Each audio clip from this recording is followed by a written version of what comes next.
Padayon sa pagpaningkamot karon sa syudad sa Sugbo sa pagpangita og sulbad sa paglabay sa toneladang basura matag adlaw. Gawas sa mga basura gikan sa kabalayan, nabantayan sab ang pagdaghan sa basura kunting ulan sa kasapaan. Nabisita sa MyTV Cebu News Team ang sapa sa Barangay Kaputhaw ug atong naabtan ang tapok sa mga basura nga nanglutaw pa sa mga sapa. Karong adlaw, Pebrero 11. Apan matod sa mga residente, dugay ng soliran sa barangay ang nagtipunog nga mga basura nga gihinaya na lamang og limpyo sa mga tinugyanan sa barangay. Among nahinabi ang 49 anyos nga mulupyo kilid sa sapa, si Marcia Rodriguez. Matod niya, ang ubang mga mulupyo dili mapugngan nga mulabay og basura sa sapa. Grabe nga karon kay sa una pag yun nga kuan kay anak man na nila diha ipang isa mga tagduha ka sako anak bitaw nya perting kuan na gyud. Sa nasabutan sa kagamhanan sa syudad sa Sugbo ug lungsod sa Konsolasyon, 180 ka tonelada ang ilang dawaton nga basura matag adlaw gikan sa Cebu City. Nunot ni ini, naghimo og schedule sa pagkuha sa basura ang syudad.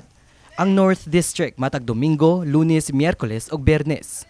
Samtang ang South District matag Martes, Huwebes ug Sabado. So karong adlaw kuha nya og dili mo imong time standby ka. Pag imo ng time larga na ka balik kuha standby. Sunod ang mga ton ana murag na cut into half. Now, atong yung panghimusgan nga ang tanan gyud nga barangay sa South ug North District sa kanang mountain di na sila malabay.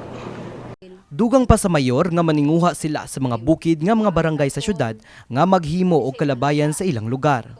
Sa pagbisita namo sab sa Barangay Kaputhaw, adunay sila'y laing estratehiya aron mas strikto ang ilang proper waste disposal. Actually, ang ato ang pamaagi sa pagkuha sa basura sa ato ang barangay sa Kaputhaw is natay Monday, Wednesday, and Friday ang malata. Ang dili malata is Tuesday, Thursday, and Saturday. Kaya kanang Sunday, mo na atong rest day sa ato ang mga garbage collector nato. Among giubanan ang barangay field health worker nga si Annalyn Doroon sa pagpasabot sa iyang sitio sa bagong pulisiya sa pagkuha sa ilang mga basura. Naagyapon mag-clean up drive gyapon napaygayon gyapon clean up drive ang barangay unya. Ang uban sa mga mulupyo nasad sila kanang tinabangay.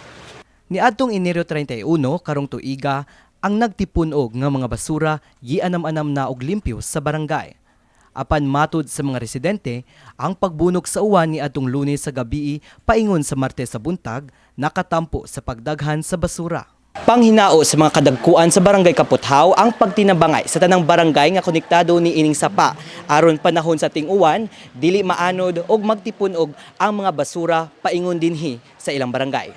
Sa pagkakaron, padayon sa pag-awhag ug pagpakatap sa bag-ong pulisiya sa pagkuha sa basura sa Barangay Kaputhaw.